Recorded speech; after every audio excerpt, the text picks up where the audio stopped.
오직 여호와는 그 성전에 계시니 온 땅은 그 앞에서 잠잠할지니라.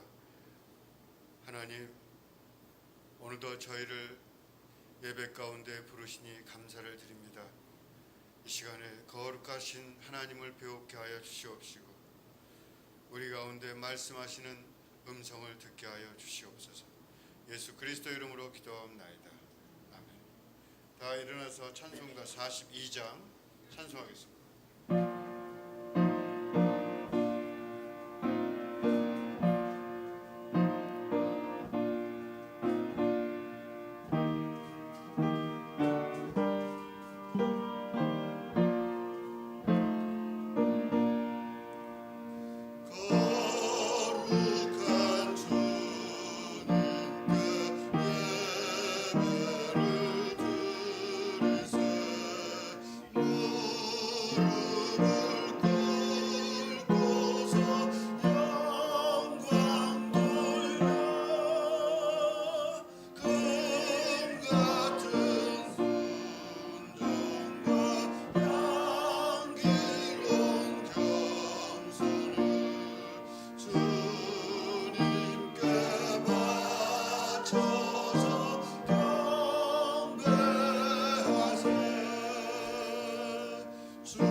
교동문 105번입니다.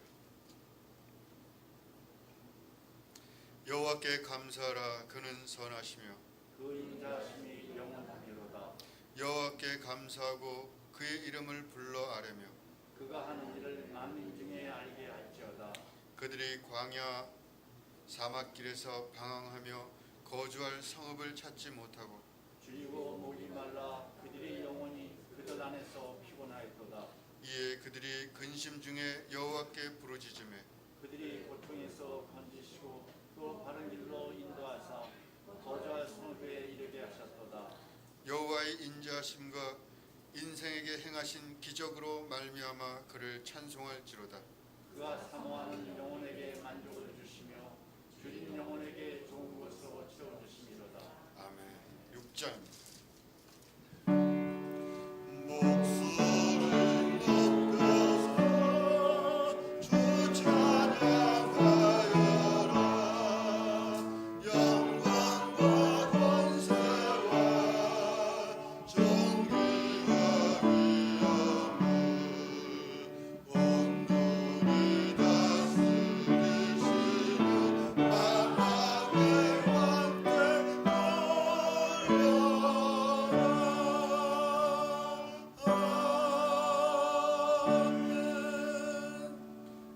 다 앉으시고 오늘 두 가지 제목으로 기도하겠습니다. 코로나 시대 각 사람과 가정과 민족과 세계가 어려움을 잘 극복하도록 도우소서. 한 해의 반을 보내며 감사합니다. 남은 날들도 함께 하시고 지키시옵소서. 다 같이 통성으로 이 두 가지 제목을 놓고 기도하겠습니다. 하나님 아버지, 코로나로 인해서 저희가 참 어려운 시간에 있습니다. 어떻게 해야 될지 저희가 잘 알지 못합니다. 우리의 믿음을 어떻게 새로 세워야 할까 고민 가운데 있습니다. 하나님, 우리 함께하여 주시옵시고 우리 모두가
살아계신 하나님 아버지, 거룩하고 복된 주일 아침 성전에서 예배하게 하시니 감사드립니다.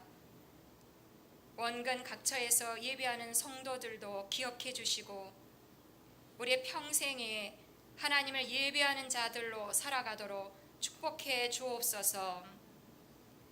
오늘 특별히 맥주 감사절을 맞이하여 지난 6개월간 우리 삶을 지키시고 인도하신 하나님께 감사드립니다.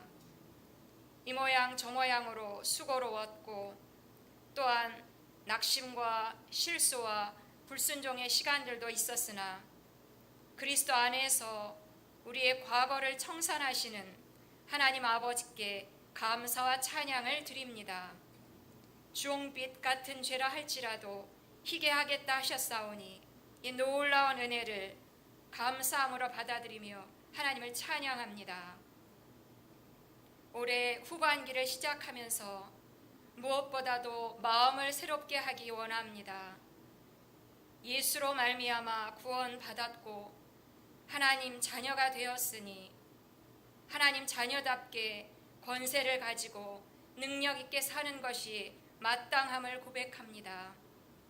어둠에서 빛으로, 사망에서 생명으로, 종에서 자유한 자로 그리스도 안에서 우리의 삶을 완전히 바꿔놓으신 하나님을 찬양합니다. 그러므로 우리도 마음을 새롭게 하여 부정적이고 어두운 생각들을 자주자주 제거하며 그리스도 안에서 되는 인생, 빛을 발하는 인생임을 날마다 묵상하고 고백하게 하옵소서.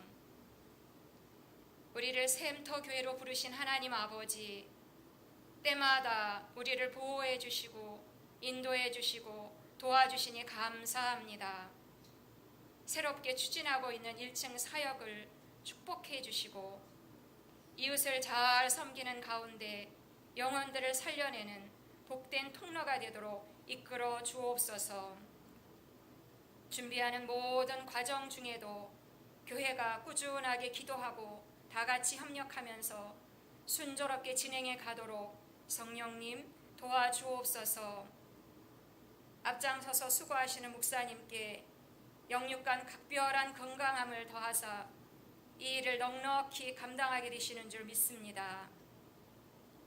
오늘도 예배 중에 진리의 말씀이 선포되어 우리의 영이 반응하게 되기를 기도합니다. 끝으로 투병 중인 사랑하는 성도들을 크게 위로해 주시고 예수의 이름으로 자리에서 일어나게 하옵소서. 이 모든 말씀 우리 인생을 어둠에서 빛으로 바꿔놓으신 주 예수 그리스도 이름으로 기도합니다.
오늘 성경 말씀은 여호수아 24장 14절에서 18절 말씀입니다. 여호수아 24장 14절에서 18절 말씀. 그러므로 이제는 여호와를 경외하며 온전함과 진실함으로 그를 섬기라. 너희 조상들이 강 저쪽과 애굽에서 섬기던 신들을 치워버리고 여호와만 섬기라. 만일 여호와를 섬기는 것이 너희에게 좋지 않게 보이거든 너희 조상들이 강 저쪽에서 섬기던 신들이든지 또는 너희가 거주하는 땅에 있는 아모리 족속의 신들이든지 너희가 섬길 자를 오늘 택하라. 오직 나와 내 집은 여호와를 섬기겠노라 하니 백성들이 대답하여 이르되 우리가 결단코 여호와를 버리고 다른 신들을 섬기기를 하지 아니하오리니 이는 우리 하나님 여호와께서 친히 우리와 우리 조상들을 인도하여 애굽 땅 종되었던 집에서 올라오게 하시고 우리 목전에서 그 큰 이적들을 행하시고 우리가 행한 모든 길과 우리가 지나온 모든 백성들 중에서 우리를 보호하셨음이며 여호와께서 또 모든 백성들과 이 땅에 거주하던 아모리 족속을 우리 앞에서 쫓아내셨습니다. 그러므로 우리도 여호와를 섬기리니 그는 우리 하나님이심이니이다 하니라. 아멘. 오늘은 권사회에서 특송 읽겠습니다.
행복에 대해서 말씀을 드리고 있습니다.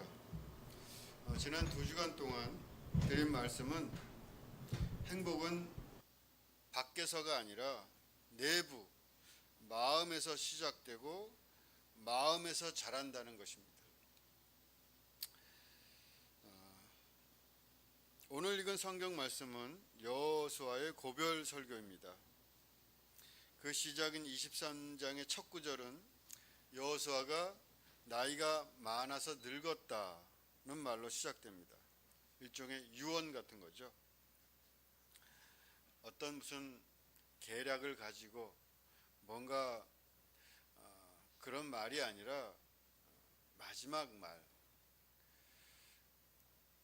이제 곧 생을 마치는 사람이 꼭 하고 싶은 말을 진실하게 하는 것입니다. 사막과 전장을 누비며 생사고락을 같이 했던 민족, 어떻게든 살 땅을 얻기 위해서 함께 걷고 싸우고 걷고 싸우고 울고 웃던 사람들, 여호수아는 무슨 말을 하고 싶었을까요? 여러분도 사랑하는 사람들을 앞에 마지막 말을 한다면 무슨 말을 하고 싶으십니까? 아마 머릿속에 지나간 세월들이 떠올랐을 겁니다. 수많은 일들이 스쳐 지나갔겠죠. 그가 자기 민족과 더불어서 살아온 날들은 만만한 세월이 아니었습니다. 우리가 사랑하는 사람들과 떠날 때 그 심정, 그런 비슷한 심정 아니었을까? 우리도 뭐 부부지간이다, 부모 자식지간이다, 그러면은 만만한 세월을 산 게 아니잖아요. 그러니까 그 심정이라는 것이 좀 남다르겠죠.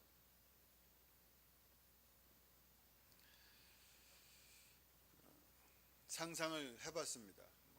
가까운 사람들과 마지막 내가 말을 만약 남긴다면 생각나는 일들이 회전목마처럼 스쳐 지나갈지도 모르겠습니다. 그냥 뭐 아무런 할 말이 없을지도 모르겠습니다. 말한들. 그러나 꼭 해주고 싶은 말, 그 말을 듣고 꼭 그렇게 살았으면 싶은 말이 있어서 힘을 내서 입을 열 수도 있겠죠.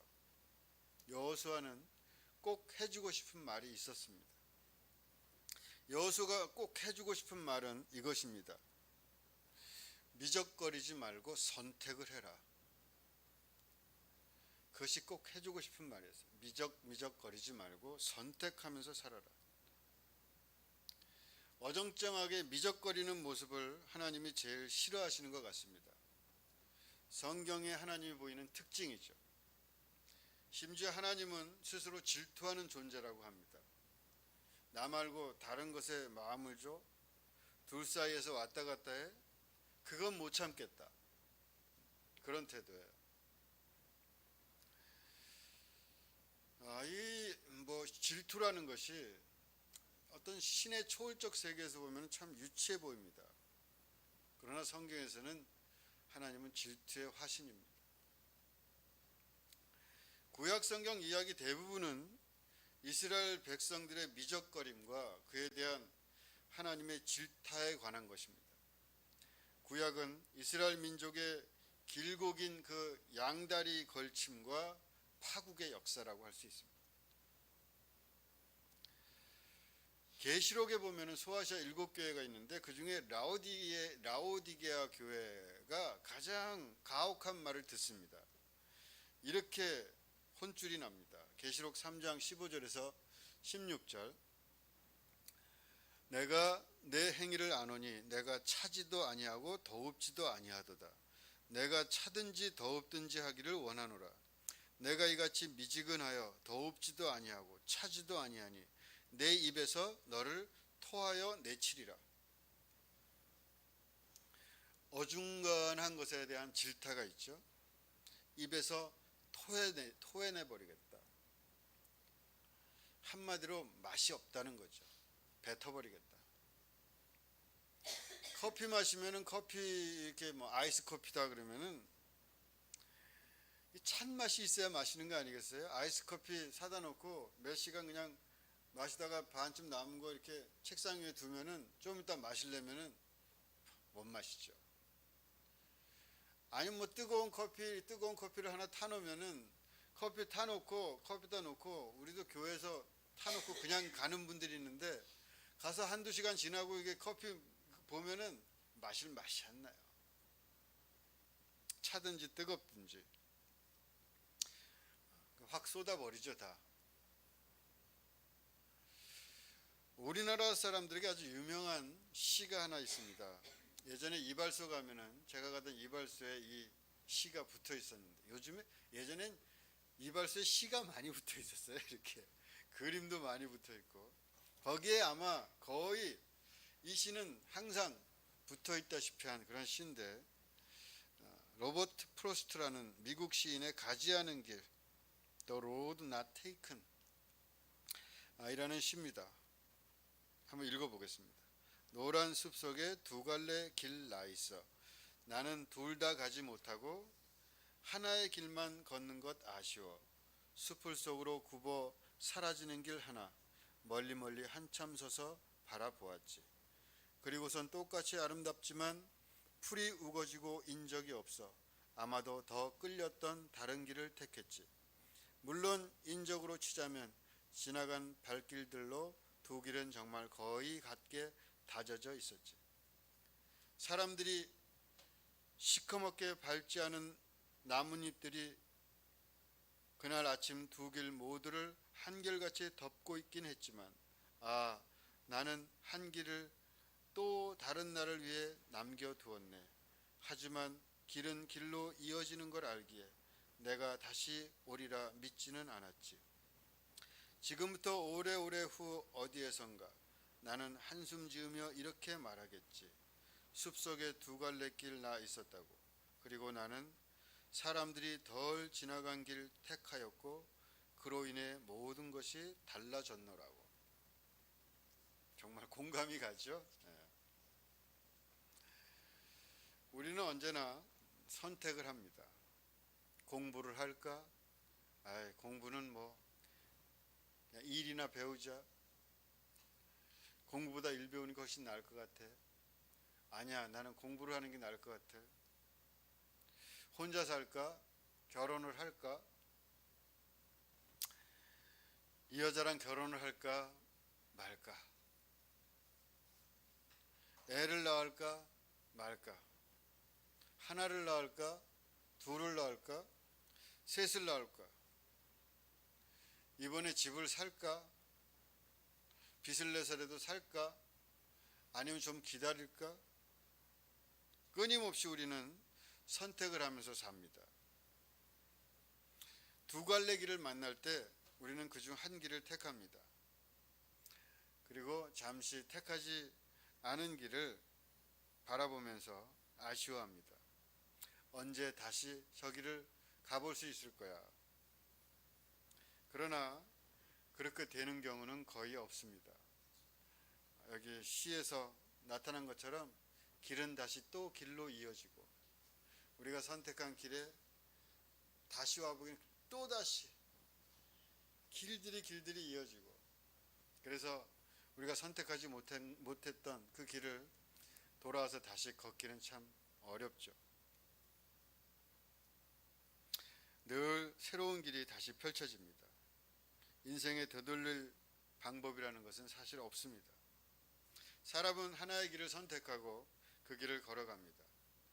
두 갈래 길에서 한 길을 택하여 걸으면 그 길의 사람이 되는 겁니다. 근데 자꾸 자기가 취하지 않은 길, 오늘 The Road Not Taken, 자기가 선택하지 않았던 그 취하지 않았던 길에 미련을 두곤 합니다. 자기가 서 있는 택한 길을 걸었으면 선택하지 않았던 그 길은 깨끗하게 버려야 됩니다. 그런데도 선택하지 않은 길을 언젠가는 걸을 수 있을 거라는 미련이 자꾸 따라다닙니다. 언제나 새로운 길이 이어지기 마련인데 돌아갈 수 없는 것인데 다시 그 갈림길 앞으로 갈 수는 없을 텐데 자기가 택하지 않았던 그 아쉬운 길을 그리워하면서 살면 어떻게 될까요? 아마도 사는 동안 한숨을 많이 쉬게 될 겁니다. 그때 그쪽으로 갔다면 좋았을걸. 프로스트는 이렇게 노래했습니다.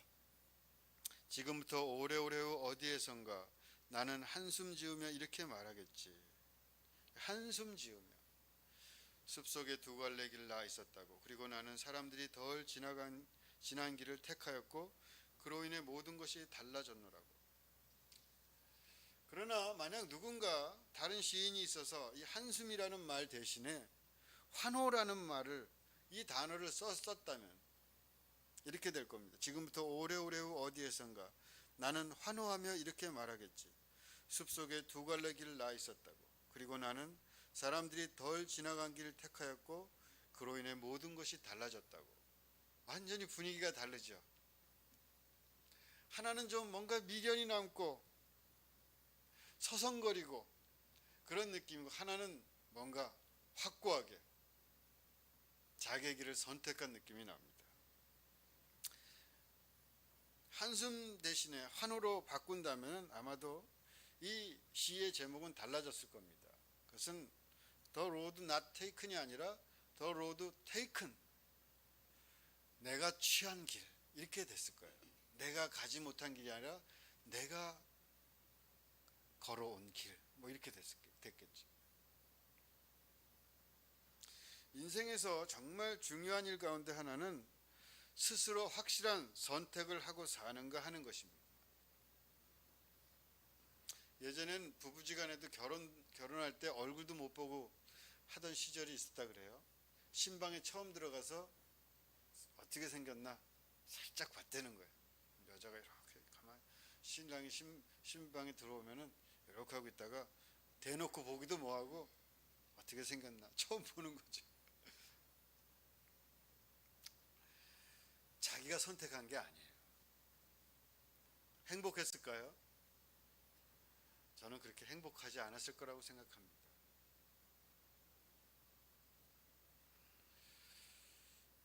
그냥 그것이 내 인생인가 보다고 받아들이며 살았겠죠. 김세레나라고 아십니까? 김세레나가 불렀던 갑돌이와 갑순이 아세요? 결단을 하고 선택을 하면 되는데 그걸 못해요. 그래서 모르는 척 하다가 세월만 보내고, 그러다가 자기가 정말로 원했던 사랑을 못하고 딴 데로 시집가고 딴 데로 장가가고, 그래서 첫날 밤 한없이 울었다, 달을 보고 울었다, 그런 노래죠. 그리고는 기껏 한다는 게 안 그런 척 했다. 제가 가사를 써왔는데 노래 한번 해볼까요? 김세레나의 갑돌이와 갑순이. 아시죠, 노래? 갑돌이와 갑순이는 한마을에 살았더래요. 둘이는 서로 사랑을 했더래요. 그러나 둘이는 마음뿐이래요. 겉으로는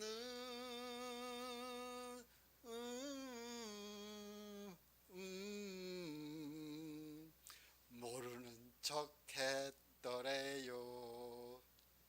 왜 안 하세요? 혼자 하려니까 아주 쑥스럽네요. 그러다가 갑순이는 시집을 가고 갑돌이도 화가 나서 장가를 가고 뭐 그랬단 이야기인데, 달을 보고 또 울면서 장가간 첫날 밤, 이게 뭡니까?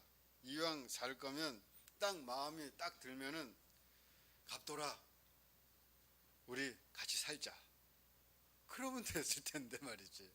선택을 못하고 이게 뭐 좋긴 한데 할까 말까 서성거리면서 갑순아 나 너 좋아해 우리 결혼하자 그랬으면 좋았을 텐데 그것도 못하고 민기적 인생이 우울한 거죠. 또 그러다 장가 결혼을 못했으면 내가 시집을 갔다 그러면은 그럼 시집 갔으면 그냥 에이 딱 잘라버리고 나 시집 왔으니까 시집 와서 이제 이 남자랑 살아 딱 그 자기가 택해서 그냥 그 인생을 살면 되는데 또 여기 봤다 저기 봤다 그냥 맨날 훌쩍거리면서 이렇게 살아서야 달만 뜨면 훌쩍거리고 행복한 인생을 살려면 스스로의 삶을 선택해서 자기 자신이 그걸 받아들여야 됩니다. 안 그러면 행복하기가 어려워요. 아무리 좋은 것도 억지로 시켜서 애매모호하게 이렇게 내가 쥐고 있으면 늘 불행이 그림자처럼 곁에 머뭅니다. 행복하려면 선택해서 살아야 됩니다. 다시 말해서 자기 삶을 자기 스스로 받아들여야 돼요. 그게 선택이에요. 오늘 말하는. 저도 그런 것 같아요. 제가 얼떨결에 저희 이제 장모님을 모시고 사는데 이거를 테이크를 하지를 못해요. 그냥 그건 내 삶이다 팍 받아들이지 못해요. 그럼 불행하죠. 내가 어쩌다 이렇게 됐지? 이거 뭐야? 그냥 내 인생이 이렇게 이 장모님을 모시고 사는 인생인가? 그게 팍 내가 끌어안지를 못하는 거예요. 그러면 행복할까요? 항상 불행하죠. 그러면 그냥 서성거리고 내가 이건 도저히 나는 이렇게는 못 살겠어.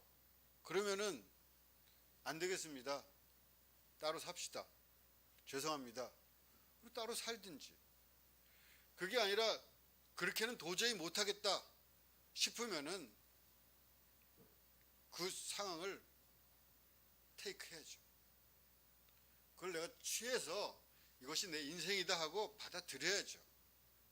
그래야지 행복이 있는 거지. 서성거려서야 행복할 수가 있겠습니까? 어떤 사람은 과거를 떨치지 못합니다. 그때 그 사람, 그때 그 사건, 그때 그 결정. 근데 그때에서 떠나지 못해요. 그때 그러지 않았다. 비가 오면 생각나는 그때 그 사람이 계속 나타나. 그럼 지금 이 사람은 뭡니까? 그때 그 사람과 지금 이 사람 사이에서 그냥 불행하게 사는 거죠. 그때 그 사람을 찾아가든지 그게 아니라면은 이때 이 사람을 붙잡든지 둘 중에 하나지. 서성거리면 불행하단 말이죠. 선택을 해라. 끌어안아라. 사람이 분열되면은 불행할 수밖에 없습니다. 현재의 내 삶의 이 기차에 과거를 태우고 다녀서는 안 됩니다. 행복할 수가 없죠. 차 2대를 운전하려고 해서는 안 됩니다. 그것이 만약 운명이라면 그냥 천명이다 생각하고 받아들이는 거 안 되겠다. 여러 가지 상황들을 정리해 봤을 때 내 마음에 글로 혹시 가더라도 그게 내가 튈 수 없다면은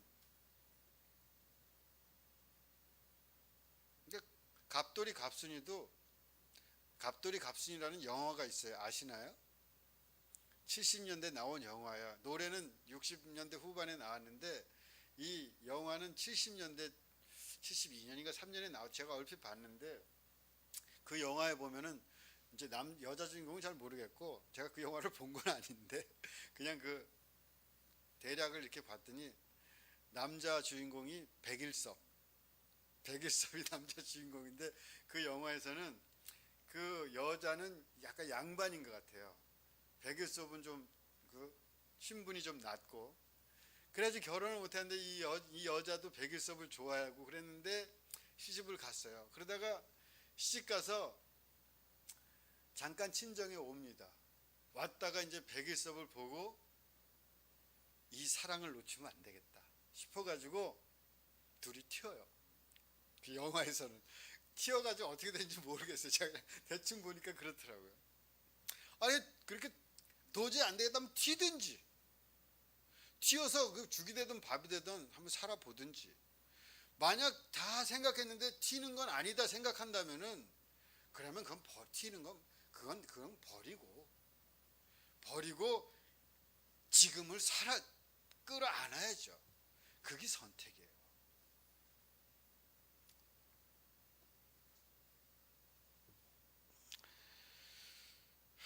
뭐 하도 속색이면 이게 뭐 그래서 이걸 끝내지 않을 거라면 지난주에도 얘기했지만 전생에 내가 이 사람을 버렸나 보다 진짜. 그래서 내가 이 사람 이 생에 만나가지고 이렇게 섬겨야 되나 보다. 그리고 그냥 아주 천생으로 여기고 사는 게 그렇게 선택하고 살아야죠. 아니면 아니고. 그 선택을 정확하게 해라. 그리고 자기의 현재를 스스로 가슴으로 안아들여라.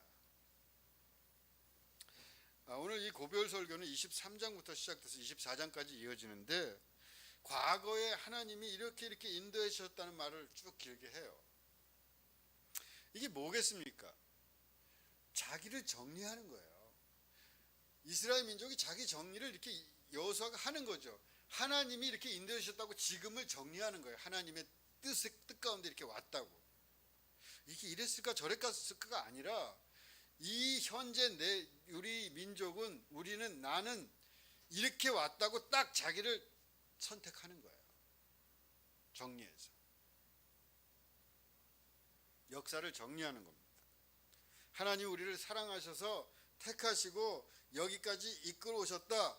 우리와 함께 하시고 우리를 앞으로 인도해 주신다. 우리는 그 하나님의 백성이다. 그 정체성으로 오늘 여기에 있고 내일을 살 것이다. 그렇게 이스라엘과 여호수아가 자신의 과거를 하나님의 백성으로 딱 정리를 하는 겁니다. 자기의 현재를 하나님으로부터 받는 거예요. 내가 오늘 이렇게 살 것이다. 그렇다면 그거를 내가 어떻게 해서 이렇게 살았다고 하지 말고 하나님께 받아야 돼요. 사람이 행복하기를 원한다면 서성거리지 말아야 됩니다. 자기 자신의 현재를 분명히 정리하고 거룩하게 끌어안아야 됩니다. 사람이 어떻게 해가지고 이렇게 온 거야. 그런 차원을 넘어서 과거를 하나님께로부터 받아 안아야 돼요. 정리해서 받아 안아야 돼요. 그런 선택이 있어야지 온전한 삶을 살 수 있고 행복할 수가 있습니다. 가보지 못한 길을 생각하면서 한숨 쉬는 한 행복은 찾아오지 않을 겁니다. 누군가 만약에 내가 그 갈래길에서 나는 이쪽으로 갔는데 누군가 만약 이쪽으로 갔다면 내가 가지 않은 그 길로 간 사람은 행복할까요? 나는 이쪽으로 가서 불행했다면 만약 이쪽으로 간 사람은 행복할까요? 그 사람도 혹시 한숨 쉬고 있지 않을까요? 아니면 감사의 환호를 지르고 있을까요? 그 사람은? 모를 일이지만 그러나 그 사람도 역시 자기가 선택하지 않은 길을 기웃거리고 살았다면 행복하지 않았을 겁니다. 제가 이 말씀을 드리는 건 내 운명에 뭐 순응하고 무릎 꿇고 살라 그런 말을 하는 게 아니에요. 물론 갈림길로 다시 뛰어갈 수도 있겠죠. 갑돌이와 갑순이처럼 아니다 하면서 튈 수도 있는 거죠.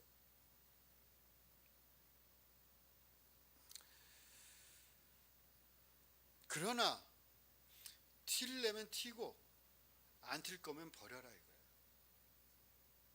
그 결정을 빨리 해라. 서성거리면서 애매하게 살지 말고. 현재를 그래서 알뜰하게 거머쥐어야죠. 차버리고 찰 것은. 매일 반반씩 나뉘어져서 살아가면 그 인생이 행복할 리 있겠습니까? 왜냐하면 자기 인생이 아니에요. 이거는 자기 것이라고 할 게 없어요. 분열된 인간이지. 자기 것이 있을 때 하나님도 있는 거예요. 자기라는 것이 있어야지. 신앙인이 된다는 것은 자기 자신을 확보하는 겁니다. 좀 말이 어렵지만 하나님은 자기 자신을 확인하는 근거예요. 신앙이라는 게 결국 그거예요. 과거를 하나님께 받는다는 것은 내 삶을 내 스스로 기꺼이 받아들이는 것이고, 그래서 내 인생을 비교할 수 없는 절대적인 거룩한 것으로 받아서 드는 거예요. 높이 내 인생을. 그게 신앙이에요. 내 인생을 이렇게 선택해서 받아들이지 못하는 것은 신앙이 아니에요. 절대적으로 아름답고 고귀하고 순결하고 빛나는 것으로 내 인생을 다른 사람이 준 게 아니라, 무슨 역사가 어떤 뭐가 준 게 아니라 놀라운 하나님이 나한테 줬다고 이렇게 내 인생을 받아들이는 게 신앙이에요. 누가 뭐라고 해도 나는 그렇게 내 인생을 움켜쥐어야 됩니다. 나는 나다. 이게 구원이에요. 나는 나다. 이게 무슨 말이에요? 뭔가 비교되거나 상대적인 것이 아니라 나는 나예요. 그냥 하나님이 준 거예요. 그게 신앙이고 구원이지. 그 선택이 필요해요. 행복하려면 이것이 필요합니다. 내가 나 반, 남 반 늘 헤매면 고달프고 힘들죠. 내 인생이 도대체 뭐냐? 이거야 원 내가 맨날 저 사람 만나가지고 저 사람한테 맨날 내 인생 다 뜯기네. 저 집안에 내 인생 다 뜯기네. 내 인생 자식 키우느라고 다 퍼쓰네. 예전에 여자들은 시집 가면은 조선시대니 뭐 그 집 귀신이 된다 그러잖아요.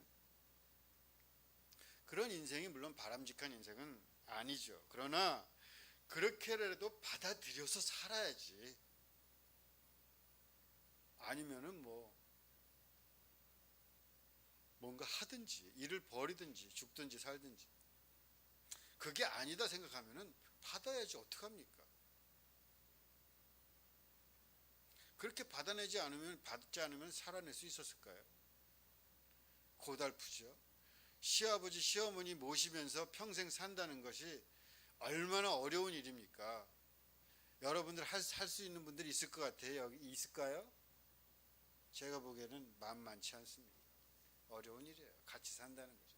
새끼 다 밥해주고, 요즘에 시어머니들이 새끼 밥해 달라는 시어머니가 있겠어요?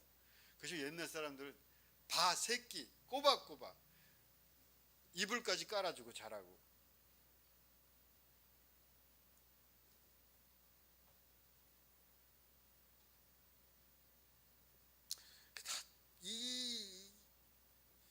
이건 아니다 싶으면 튀어나오든지.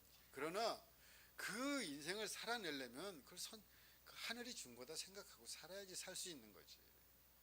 그래야지 그래도 그나마 무슨 행복을 찾을 수 있는 거지. 맨날 내가 왜 이러고 살아야 되나 이러면서 살 수는 없는 거죠. 내가 무슨 운명에 순응하라 이런 얘기하는 게, 운명이 내가 내 운명을 개척하겠다 생각하면은 개척을 하세요. 그러나 그게 아니라면은 계산해 봤는데 그 계산이 안 나오면은, 그러면은 버릴 건 차 버리고 그 다음에 껴안을 거는 내 인생을 껴안으라 이 말이에요. 받아들여라. 선택을 하라는 거예요. 이거는 내 거라고. 하나님이 나한테 줬다고.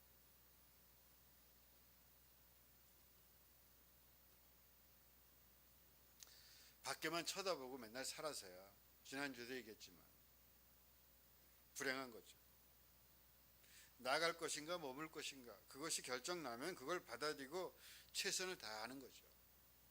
그 결정을 정확하고 빠르게 하는 사람이 행복한 거예요. 그 결정을 평생 미루는 사람도 있어요. 죽을 때까지 자기 인생을 다 가슴에 껴안지 못하고 사는 사람도 있어요. 우리는 우리의 삶을 선택해야 합니다. 우리의 삶을 애매하고 어정쩡하게 노란 낙엽 깔린 두 길 앞에 선 채로 미련스럽게 두면 안 됩니다.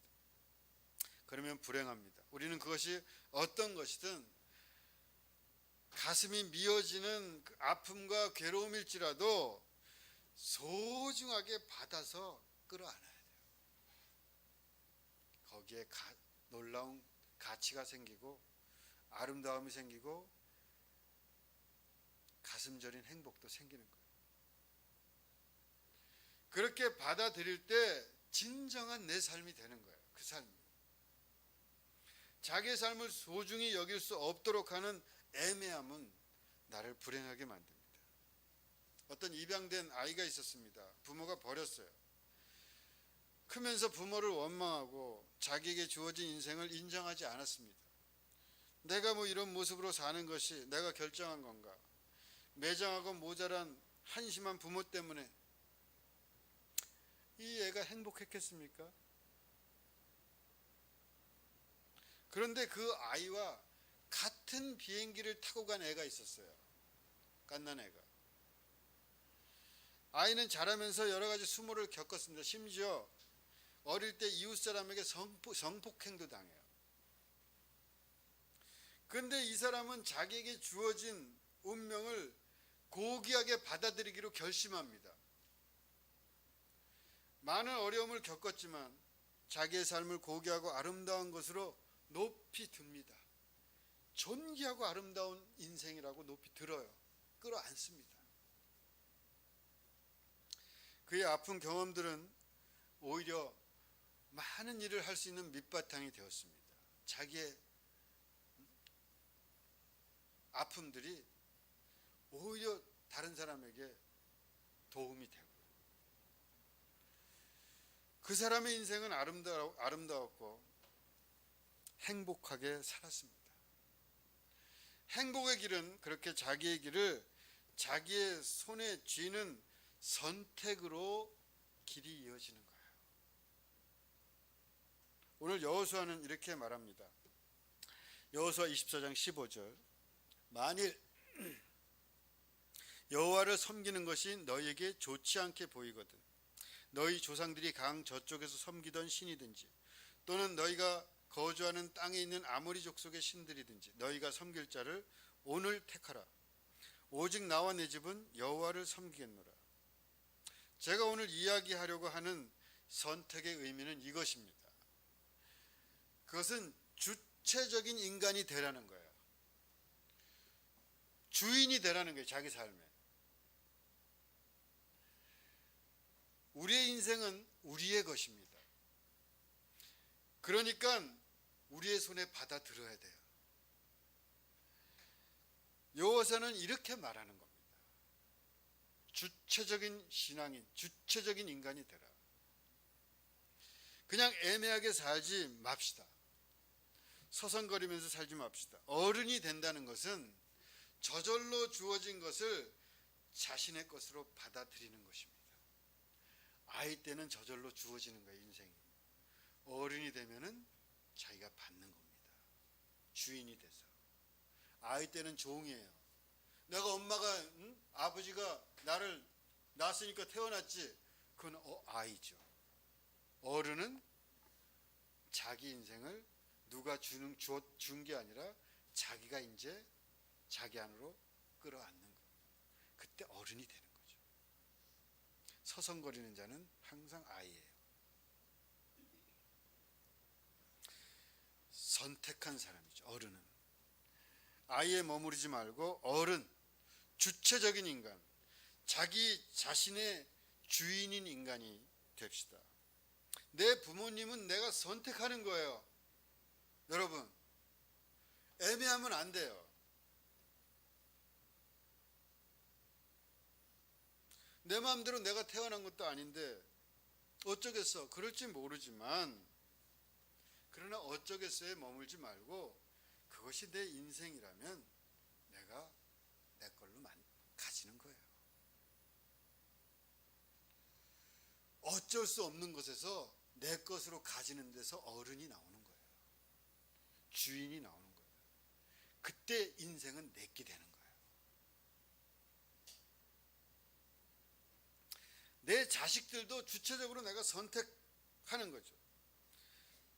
이건 하나님이 주신 것이다. 그래서 자녀들을 내 손에 받아들고 높이 드는 거예요. 신성하고 고귀한 인간으로 높이 드는 거죠. 여러분 예전에 뿌리라는 드라마 있었죠? 뿌리 아시나요? 쿤타킨테. 이 쿤타킨테가 추장의 아들인데 아프리카에서 태어날 때 그 드라마에 보면은 그 추장이 쿤타킨테가 딱 나니까 그 갓난 애를 높이 들잖아요. 딱 제가 그 장면이 안 잊혀져요. 하도 감동을 받아가지고 그러면서 뭐 추장이 아프리카 뭐 지금 뭐 하면서 딱 됐는데 그냥 햇빛이 쫙 비치는데 이 아이의 그 생명 위로 그 찬란한 햇빛이 비쳐요. 물론 그 아이가 나중에 노예로 끌려가가지고 온갖 순환을 겪지만 그 신성한 존재를 부여받은 그것을 버릴 수가 없는 인간이 되는 거죠. 신성한 인간, 하나님이 준 인생이 되는 거예요. 그러니까 그렇게 높이 들어야 돼요. 그걸 받아들이고.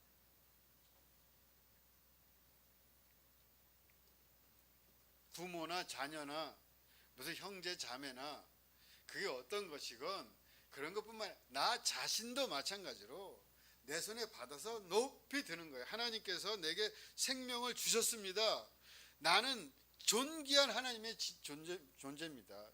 하나님으로부터 인간 어떤 것이 준 게 아니라 내 부모도 아니고 하나님이 나를 줬다고 그렇게 높이 들어 받드는 거예요. 그때 신앙인이 태어나는 거예요. 이 존재의 존귀함이라는 걸 아무것도 해야 할 수 없다고 담대하게 선언하는 겁니다. 하늘로부터 온 거니까. 나는 나를 그렇게 선택해야 합니다. 그때 비로소 우리는 진짜 행복을 맛볼 수 있어요. 진짜 자기 인생을 살 수 있고.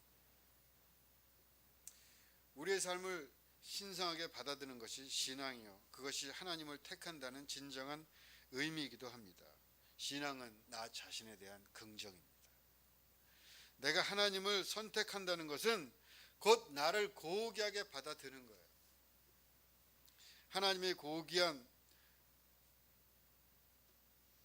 사람. 하나님은 나의 고귀함의 근거예요. 어떻게 보면. 그때 나는 내 주인이 되는 거죠. 주인에게 진정한 행복이 있습니다. 노예에겐 행복이 없어요.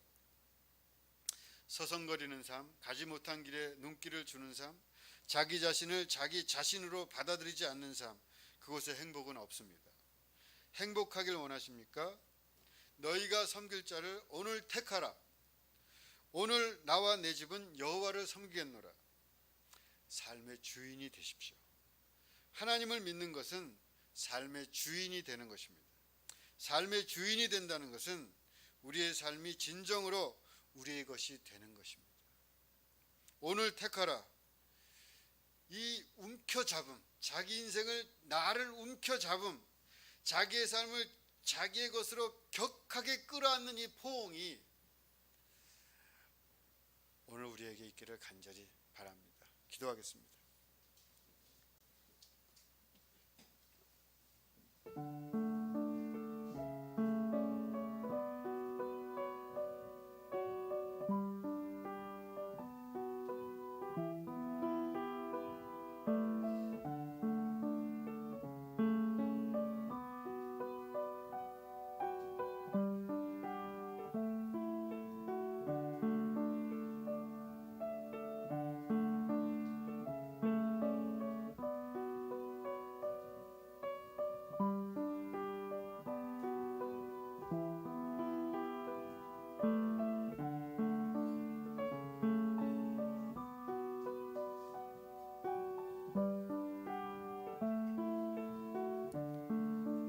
하나님 아버지, 우리가 우리의 삶을 하나님께로부터 받았음을 믿습니다. 우리에게 주신 이 길을 담대하고 힘있게 걸어가게 하여 주시옵시고 언제나 주인이 돼서 살게 하여 주시옵소서. 예수 그리스도 이름으로 기도합나이다. 아멘. 좋으신 하나님 부르면서 봉헌하겠습니다.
언제나 저희와 함께 하시는 사랑의 하나님, 주님의 사랑과 은혜로 저희를 보존하시고 인도해 주심을 감사드립니다.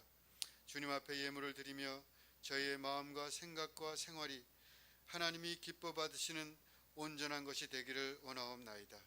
어느덧 올해의 반이 지나고 새로운 반을 시작합니다. 우리를 도우시는 하나님의 자비하신 눈길과 손길을 저희가 아나이다.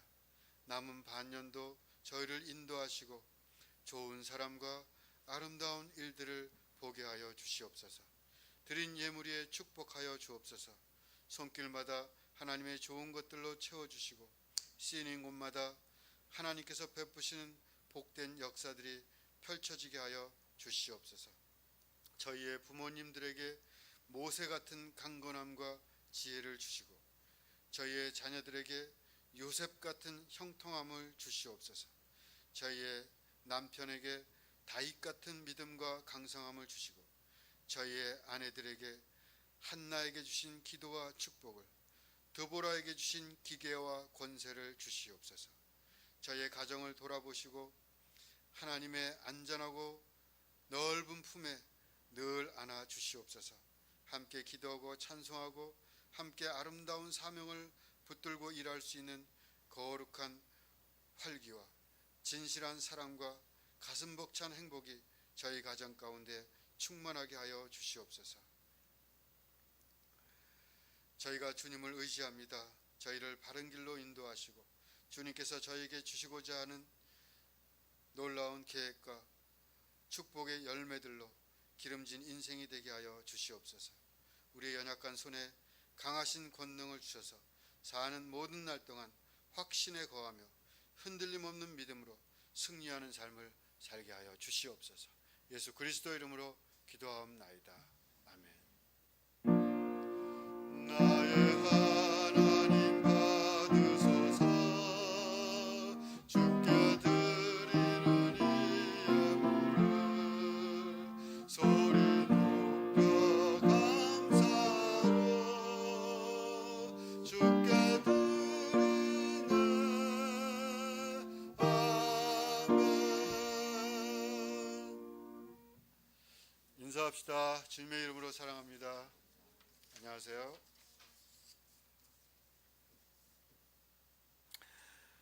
오늘 맥주 감사주일입니다. 한 해의 반을 보내며 하나님께 감사를 드립니다. 남은 날들도 하나님의 인도와 축복이 가득하기를 기도합니다. 예배당 및 예배자 방역 수칙을 지키며 주일 예배를 드립니다. 당분간 주일 예배 외의 모임은 중지됩니다. 저희도 이게 풀릴 줄 알고 그 2층 공부방도 캠프 계획을 잡아놓고 7월 24일 날 초등부, 31일 날 중고등부에서 차도 다 빌려놓고 했는데 그것도 취소를 해야 될 것 같습니다. 그래서 좀 아직까지 그 때가 아닌 것 같습니다. 교회도 조금 더 잘 참아 나가야 될 것 같습니다. 유튜브를 통한 실시간 동영상 예배와 1000명 구독 운동은 계속됩니다. 예수의 꿈, 시대의 소명, 옛꿈 씻어 금년 우리 교회는 새로운 일을 꿈꾸고 있습니다. 모두 합심하여 새롭게 도약하는 한 해가 되길 기도합니다. 코로나 시대 새로운 환경, 새로운 통찰과 믿음으로 도약하는 계절을 만들어 갑시다. 우리가 그 코로나 환경에서 생각해 볼 것들이 참 많은 것 같습니다. 앞으로 교회도 그렇고 여러 가지 생각할 일들이 많이 있는데 오히려 믿음을 도약하는 계기로 삼을 수 있겠다 하는 생각을 합니다. 잘 만들어 가야 될 것 같습니다. 오늘도 점심은 김밥을 준비했습니다. 다음 주일은 여선교회 헌신주일입니다. 여선교회에서 특송 준비해 주시기 바랍니다. 다 일어나서 588장 찬송하겠습니다.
이제는 우리 주 예수 그리스도의 은혜와 하나님의 만극하신 사랑과 오늘도 우리 곁에서 우리에게 말씀하시고 우리에게 열심히 살아갈 수 있도록 새 힘을 계속해서 주시는 성령님의 역사가 거룩한 주일 예배하는 모든 성도들 위해 이제부터 영원히 함께하여 주시옵기를 간절히 축원하옵나이다. 아멘.